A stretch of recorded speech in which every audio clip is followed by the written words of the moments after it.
Championnat du monde. Laissez-moi réfléchir. Quelle surprise! Non, il y a un temps pour tout et aujourd'hui je vis mes championnats du monde de Catane en sachant que ce sont les derniers, mais je ne tombe pas dans l'affect parce que j'ai envie en fait de me faire plaisir, j'ai envie de répondre en fait présente pour les qualifications pour les Jeux. J'ai envie en étant numéro 4 mondial, de rivaliser aussi sur le papier avec les meilleurs. Et les meilleurs seront là en fait le 13, donc je ne pense qu'à ça.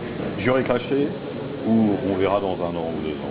Non, j'aurais caché, puis il y a temps pour tout, il y a une planification, j'ai beaucoup d'activités, je dirais, à côté. Il y a le Conseil économique, social et environnemental, qui a une mandature de 4 ans, j'ai fini ma première année, je découvre, c'est très intéressant, c'est un mélange en fait de 233 personnes qui étudient, soit par la demande en fait du Premier ministre, soit de manière naturelle, gérer des points importants politiques. Donc je découvre. Hier j'étais en fait à l'histoire des sports et là en l'occurrence on a travaillé, on a fait nos réunions de retour parce que en fait je fais partie du comité de lutte contre les discriminations dans le sport, donc il y a des activités intéressantes. Il y a d'autres sujets de conversation, donc ça touche la non-banalisation des propos racistes, antisémitisme, sexistes, homophobes, donc voilà, ça fait des activités qui m'intéressent. Vous êtes en train de dire qu'après ces Jeux Olympiques, vous voyez bien pourquoi pas au ministère des Sports. Le ministre des Sports l'aura fait faire? Non, pas du tout. J'ai juste dit que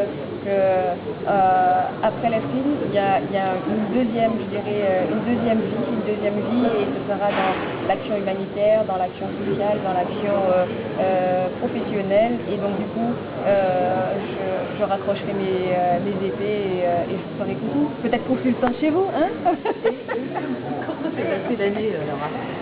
L'année, elle s'est passée, elle a été trépidante. Trépidante parce que j'ai rencontré j'ai fait beaucoup de rencontres, des rencontres intéressantes, des activités avec des enfants. J'ai pris le temps en fait de me positionner et de programmer en fait ma future vie après les Jeux de Londres. J'ai fait des rencontres aussi à l'esprit qui m'ont permis en fait de me repositionner dans l'entraînement. J'ai toujours envie, il y a un parterre riche en fait de sparring partners qui sont venus au Lagardère par les racistes, ce qui fait que voilà, ça a été riche en émotions, en histoire. Ma fille a 10 ans, il a fallu préparer sa rentrée, elle a fait une très belle saison, une très belle année. Là aujourd'hui, elle se pose des questions, c'est la natation synchronisée, le golf, le karaté. Donc voilà, j'ai une vie de famille aussi très trépidante qui fait que toute la saison a été riche. Et puis les résultats ont été là aussi. Donc au niveau de l'escrime, je suis maintenant positionnée 4e mondiale. Donc voilà, je suis faire tout en même temps. Donc maintenant, je ne fais que de l'escrime. Je me prépare pour les championnats du monde de Catane et on verra.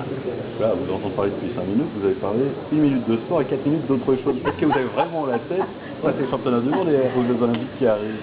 Je vous ai parlé de ce que j'ai fait cette année.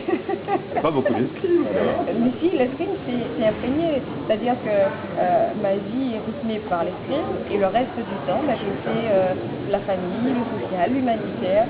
J'ai besoin de ça, je suis quelqu'un en fait qui sait programmer, donc j'ai des triples programmes, mais très intéressants et voilà, je suis pas seule, c'est la famille, c'est une cellule. J'ai mon club qui me suit, j'ai mon l'entraîneur national, j'ai mon mari, j'ai ma fille. Je pense qu'arrivé à un certain moment, le sportif de haut niveau qui veut résister à la pression médiatique, la pression des retours ou des non-retours aussi. On parle beaucoup du sportif qui gagne, mais il faut aussi travailler sur l'échec. Donc voilà, il y a une cellule autour de moi qui aujourd'hui me permet aussi de me reposer et de me dire voilà, aujourd'hui je suis en face de vous parce que je dirais il est temps de nous rappeler qu'il y a les championnats du monde dans moins de 4 semaines, qu'il lui reste moins de 4 semaines pour s'entraîner, ça on le sait, mais quelque part c'est un compte à rebours qui est intéressant, mais je pense qu'avec l'expérience, c'est pas la force tranquille qui est devant vous, c'est juste l'alerte. Voilà.